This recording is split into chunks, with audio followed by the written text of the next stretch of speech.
What's going on, everybody? It is New Year's Day. Happy New Year's. I hope everybody had a good one, had a safe night last night. I was basically in bed early because I spent most of the time in the garage working on my toys. I'm pretty stoked about today. It's a good day because what is better than one rolling cross cart? Two rolling cross carts. Both roll well, both suspension cycles well. About 10 inches of travel on both cars.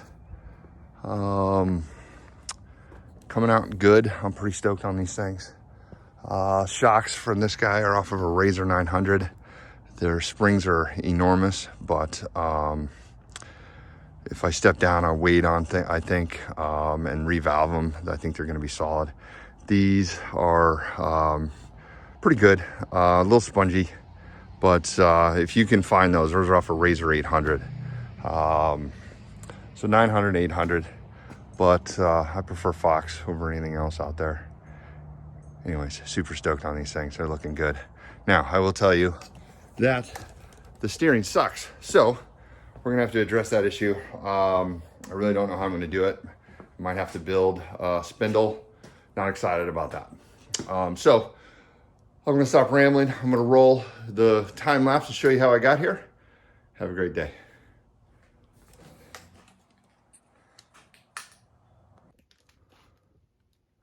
And just like that, we've got rear hubs and axles. Both went on pretty well. A lot easier than the other set. I think it's because we learned a couple things. But really happy with the tabs, really happy with the way they're sitting. Got to adjust those in a little bit. I think I'm just a little wide, so I left some adjustment in those heims, which is cool. But we'll bring the tops in just a hair and then we'll fine tune later. But overall, rear end is making me happy. So I think what I'm going to do is deviate here just a little for a second. I'm going to put that crossbar in there, and there's one that goes in down there. I'm going to go ahead and get those in real quick, and then I'm going to work on the rear shocks. Back to work.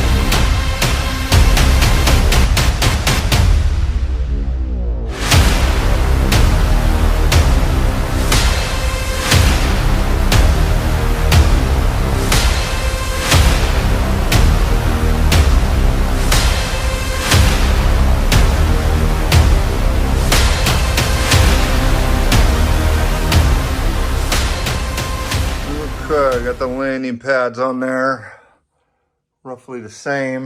The right way to do this, as far as your shocks go, is you want your car on the ground with the tires on. Unfortunately, I don't have the tires ready to go. I could go to the store real quick and I could get what I need, but I don't have them beaded. So I do have a set. Well, let me take that back. I might have a set of tires. Anyways, the right way to do this is to put your car on the ground 4, 5, 6 inches below or above the surface. And you want to count for about 3 inches of tire compression. So in this case, I think I'm going to go about 7 to 8 inches above the ground. So what that does is that gives your shocks, and then what you do is you take your spring off and you fully compress your shock. And so that basically simulates full bump. And that's where your shock is compressed all the way and you're not hitting the ground. Then what you do is you get your mounts with your shock compressed. And again, the reason for that is you want to have basically 50-50 travel on your suspension. Now, this is the way they set up like off-road trophy trucks, off-road like class 10, class 1 cars. Four-wheelers are set up different. They're set up for basically just you have full up travel. And they do that to give you more ground clearance. So I'm kind of on the fence with this car because it sits so low, because the tires are so small, because my wheelbase is so long. I'm kind of on the fence. I might go, like I said, a good solid 8 inches above the ground. And then I have like maybe a 60-40 or 70-30 up travel versus down travel. Again, I want to give myself a little bit more ground clearance, and you know, these things aren't going to be whoop monsters. So I just don't think the suspension is going to get that tuned. So I'm a little torn. I think I'm gonna step back and look at it. I'm gonna take one shock loose, and then get this thing on the ground, and we'll go from there. Let's get back to work.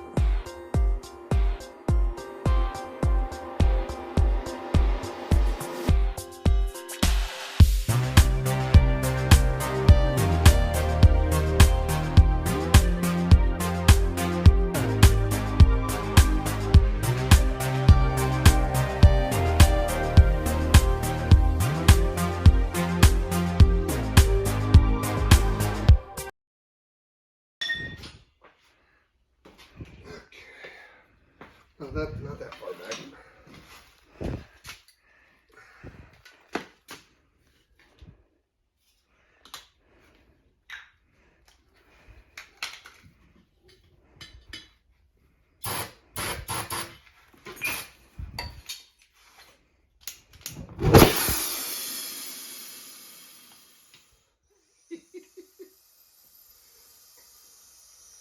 Whoa.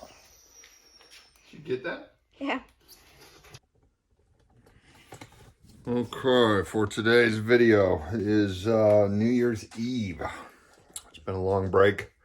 Got a lot done. I've also been pretty lazy.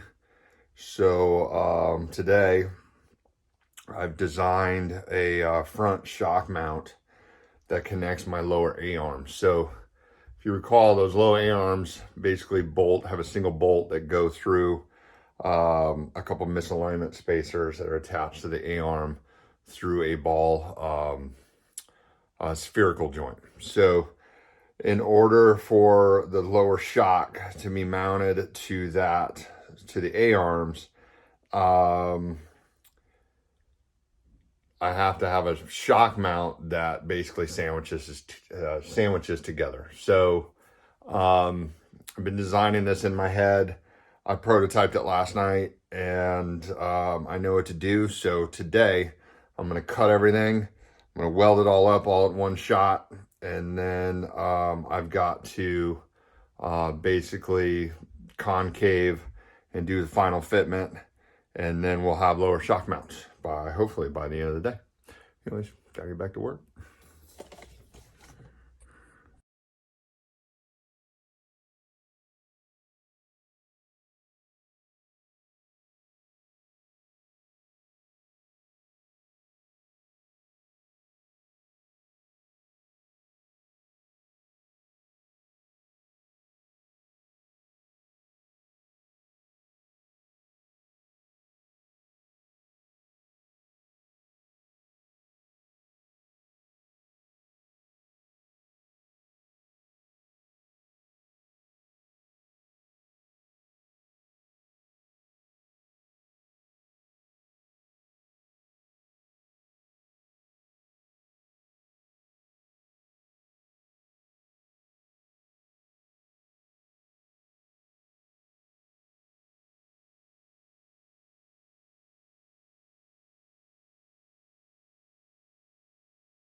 Give it to me like.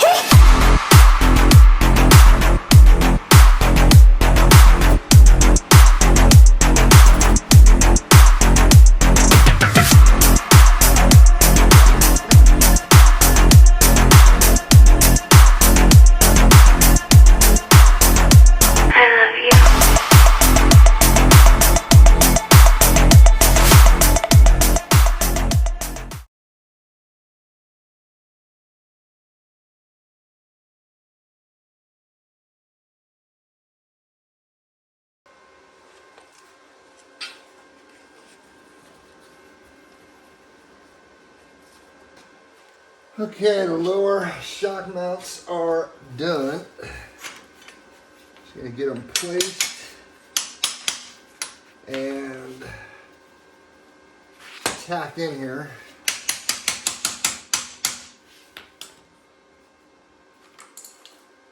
And then we'll get the uppers done here.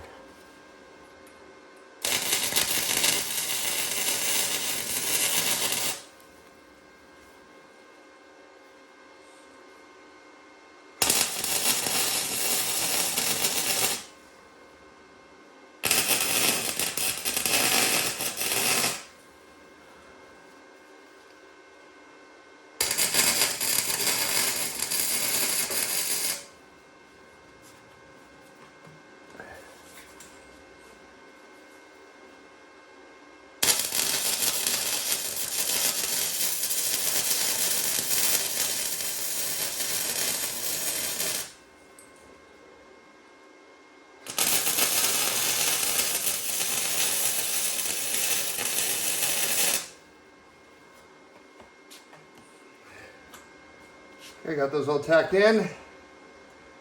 I'm using a flex core right now because I ran out of gas on my MIG. But I'm pretty stoked with these mounts. And we got to figure out where to mount the uppers. In order to do that, got to lift the car up. Let's get back to work.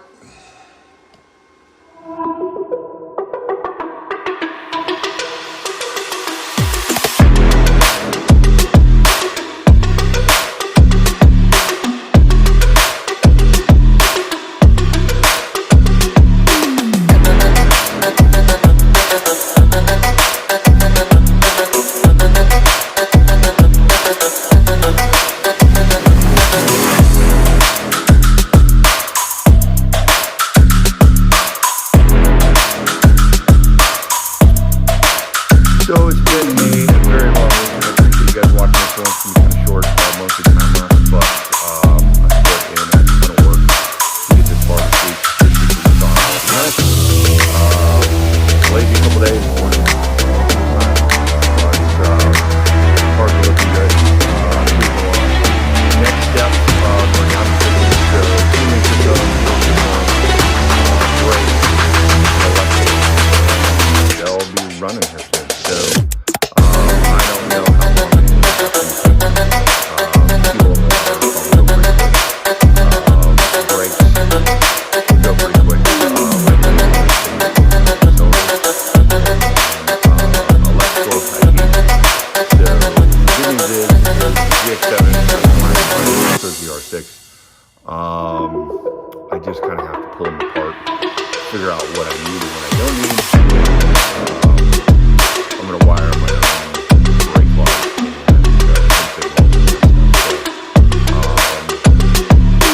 and hopefully I can get that done. Some little things I need to do, like I said, I need to address it. Fortunately, in the dirt, things are but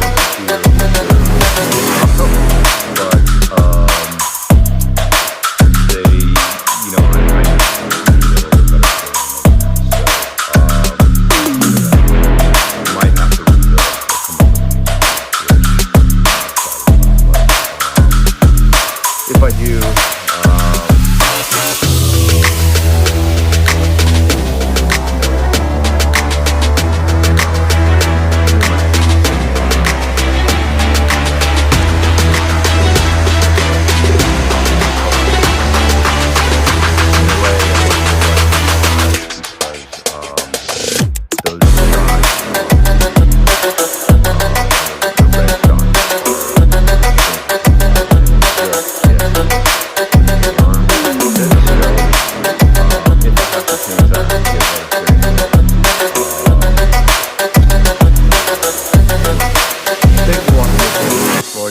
hit like, hit subscribe, do all that fun YouTube stuff. Hit me up with any questions that you have. I do appreciate all the comments. I guess I owe you guys a tip of the day. I'm not sure if I brought up seats yet, but it seems like most guys are running the NRGs. I'm too big for them. So the seats I got, one is a Corbeau and the other one is kind of an aftermarket, but they did make it in an XL. And I found that from the owner of the company who sold it. He had some excess inventory. So I think he gave it to me for like 250 bucks. I think he was asking 700-800 for them. So there's a huge discount. It's brand new. The other core bow I got is an XL. It's an FX1. I got it out of a guy who got a great car. He just didn't like it. It didn't fit him well. It's a little big. So I got that. With the NRD, if you run those, I see them on Facebook every day for $150, $200, $300. You get them used for, but get a used one, make the guy an offer, and you're probably going to get a good deal. So get a good deal, get to work, build your car. We will talk to you soon. Have a great new year.